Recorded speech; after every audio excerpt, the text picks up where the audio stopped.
প্রত্যেকটা বাড়িতে যেভাবে কাজ করছি, রুমগুলো কীরকমভাবে সাজাচ্ছি, কিচেনগুলো কীভাবে সাজাচ্ছি, প্রথম থেকে লাস্ট। আসসালামু আলাইকুম।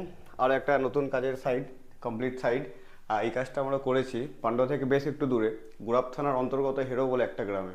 আর ক্যামেরাম্যানকে বলবো আগে পুরো কিচেনটা একবার দেখিয়ে দাও নিচে থেকে ওপর অবধি, তারপর আমি বলছি যে এখানে আমরা কী কী কাজ করেছি। আমরা নিচের পোর্শন থেকে শুরু করি। নিচের পোর্শনটা আমরা দেখতে পাচ্ছি পুরোটাই আমরা সব পাল্লা করে দিয়েছি, যেহেতু এখানটা ছোটো স্পেস, তাই সব পাল্লা করে দিয়ে আমরা মাঝখানে 3টে ডয়ার দিয়েছি। আর এই জায়গাগুলোর ভেতরে স্পেস হচ্ছে এইগুলো, যেগুলো দেখিয়ে দিচ্ছি একটু আমি। আর এইদিকে আমরা 3টে ডয়ার দিয়েছি। 3টে ডয়ার 3 রকম সাইজ আছে, একটা আছে 8 ইঞ্চি, একটা 6 ইঞ্চি, একটা 4 ইঞ্চি। ওপরের যে বাস্কেটটা আমরা দেখতে পাচ্ছি স্টিল বাস্কেট, এগুলো সবই 304, জং ধরবে না সহজে। আর ওপরের যে খাপটা করেছি আমরা 4 ইঞ্চির মধ্যে, সেখানে চামচ, গ্যাসের লাইটার কি ছুরি এগুলো ইউজ করার জন্য, রাখার জন্য এই একটা স্পেস করেছি এখানে কিছু মাল রাখার জন্য। আর তলাকার যে পোর্শনটা আছে সেখানে আমরা প্লেট রাখার জন্য থাক থাক করে একটা বাস্কেট দিয়ে দিয়েছি। আর এগুলো হচ্ছে ভেতরে স্টোরেজ আমাদের, এই হচ্ছে ভেতরে স্টোরেজ। আর দেখতেই পাচ্ছি সব ক্লোজ করেছি আমরা এগুলো। আর কিচেনের এই যে মিডিল পোর্শনটা আমরা দেখতে পাচ্ছি, এটা পুরোটাই বক্স করেছি আর সবটা হ্যান্ডেললেস করা আছে বক্সগুলো। আর এখান থেকে দেখাই আমি স্টোরেজগুলো ভেতরে। এই হচ্ছে আমাদের ভেতরের স্টোরেজ। আর এগুলো সবই হ্যান্ডেললেস করেছি, তলায় পাল্লা সব বাড়ানো আছে, এটাই আমরা হ্যান্ডেল হিসেবে ইউজ করি।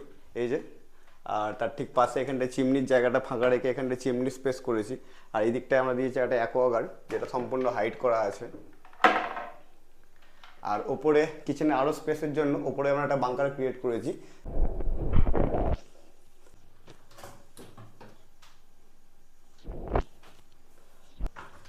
এই হচ্ছে ভেতরের স্টোরেজ। আর যেহেতু এর পাল্লার হাইটটা অনেক বেশি আছে, বেশি হাইট থাকলে কিচেন দেখতে খারাপ লাগে, তাই ওই যে বিম বরাবর যে পোর্শনটা দেখা যাচ্ছে অত অব্দি আমরা প্যাকিং দিয়েছি। আর তার সাথে একটা নিচে ওখানে সুন্দর সুন্দর দেখানোর জন্য কিছু লাইট করে দিয়েছি। আর কিচেনের যে এই সারফেসটা যেটা থাকে, এই যে কাউন্টার টপটা, এই টপটাতে এখানটায় লাইট দিয়ে দিয়েছি, কারণ এখানটা অনেক সময় ইউজ করতে অন্ধকার অন্ধকার লাগে, পুরো লাইটটা নিচে অব্দি নামে না, তাই সুন্দর করার জন্য এখানে একটা প্রোফাইল লাইটও দিয়ে দিয়েছি, দেখতেও সুন্দর লাগবে। আর নিচেটা এখানটা আমরা আলোও পাবো। আর তার সাথে এই সাইডে একটা ফাঁকা বক্স জায়গা ছিল ওপেন, সেটাও আমরা একটা আলমারি করে দিয়েছি শোকেস কিছু মাল স্টোরেজ করার জন্য, ভেতরে কাঁচের সেলফ করে দিয়েছি। আর ঠিক তার পাশে এই কিচেনে কোনো দরজা ছিল না, তো এখানে আমরা একটা প্লাইউডের ফ্রেম করে দিয়েছি। আর তার সঙ্গে কিচেনেরই যে কালার, সেই কালার কম্বিনেশন করে পুরো ল্যামিনেট দিয়ে তার মধ্যে গোল্ডেন স্ট্রিপ দেওয়া আছে 1/2 ইঞ্চি। আর পেছনটাতে আমরা হোয়াইট লাইনার দিয়ে পেস্টিং করা আছে। শুধু এই কিচেনের মডিউলার কিছুরই নয়, মানে কাস্টমার এই কিচেনটা আরও কিছু এক্সট্রা দায়িত্ব দিয়েছিল আমাদেরকে, যেরকম এই একটা স্লাইডিং জানালা, পাশে ওইদিকে একটা স্লাইডিং জানালা, এই স্লাইডিং জানালাগুলো আমরা করেছি। ইভেন এই কালারগুলো আমরা করে দিয়েছি। আর লাইটিংয়ের যা কাজ আছে সেটাও আমরা করেছি। আর ঠিক তার পাশে এখানে একটা ওয়াশিং মেশিন আছে, এর যে পাইপ লাইনের যে কাজগুলো আছে সেগুলোও করে দিয়েছি। কিন্তু এগুলো আমরা অ্যাকচুয়ালি করি না, এই কাস্টমার এখানে থাকে না, তাই খুব রিকোয়েস্ট করেছিল, প্রবাসী থাকে সৌদি আরবে, সে খুব রিকোয়েস্ট করেছিল ভাই নিজে হাতে বাকি কাজগুলো করে দাও, তো সেই হিসেবে আমি করে দিয়েছি।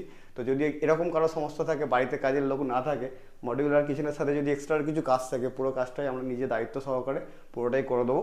আর যাদের আমাদের কাজ ভালো লাগছে, আমাদের ভিডিওগুলো ফলো করবেন, প্রত্যেকটা কাজের আপডেট যদি আমি ভিডিওতে সব কিছুই বলি, সব কিছুই দেখাই, তাই যারা ভিডিওগুলো দেখছেন একটু লাইক শেয়ার কমেন্ট করবেন। আর যদি কিছু ইনফরমেশন চাই, আমার নাম্বার দেওয়া থাকবে কমেন্টের মধ্যে, সেখানে আপনারা ফোন করবেন, কল করবেন। আর যারা আমাদেরকে ভাবছেন কাজ করাবো, কাজের খুবই চাপ থাকে, একটু সময় দেবেন, হ্যাঁ 1 মাস মোটামুটি, তারপরে আমরা একটা ডেট শিডিউল হিসেবে আমরা কাজগুলো আপনাদের স্টার্ট করবো। আজকের মধ্যে এখানেই ভিডিওটা শেষ করলাম, টাটা, দেখা হচ্ছে নেক্সট ভিডিওতে।